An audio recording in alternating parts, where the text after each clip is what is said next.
Hi, Todd Warren here in the Forecast Center with a bit of a heads up on the potential for some heavy rain in our future as we look ahead in the next couple of weeks.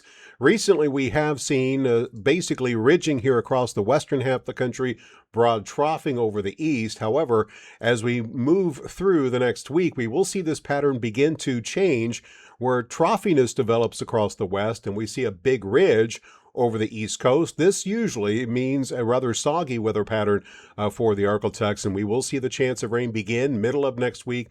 It probably will begin to reach its peak next weekend and could continue on into the middle of the following week here across our area. And the good news is we need some rain, as the latest drought monitor, as you'll see here, shows that we will see still have basically a severe to extreme drought conditions across the area. This is last week's drought monitor.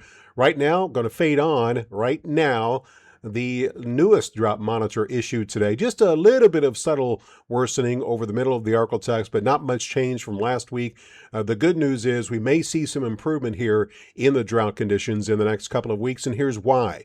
Take a look at rainfall potential. This could be a concern, especially for the northern sections of the Arctic as we move into the last half of next weekend. The model blend here, this only goes out 10 days and shows 3 to over 5 inches of rain basically from near and north of Interstate 30.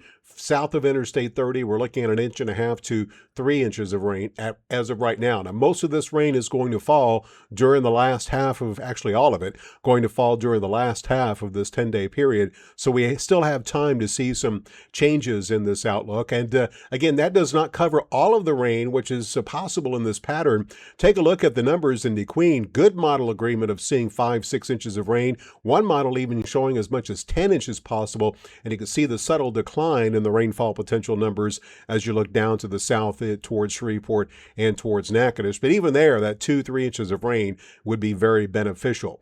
So that being said, let's take a look at one bad aspect of things, and that is the potential for severe weather. Obviously, we'll be in March. We'll be in severe weather season. Temperatures will be in the 70s, lots of moisture in place.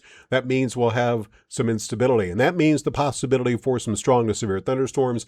Right now, I would zero in on Friday and next weekend as the time frame where that chance will be at its highest. Bit early to speculate as to the extent of any severe weather issues or what we might face in terms of various impacts, but just keep in mind it is going to be a possibility moving forward. Beyond that, we will see temperatures not really change that much moving forward as we stay in the 70s for highs. Lows will be in the 50s with, again, the heaviest rain as we look ahead to next weekend.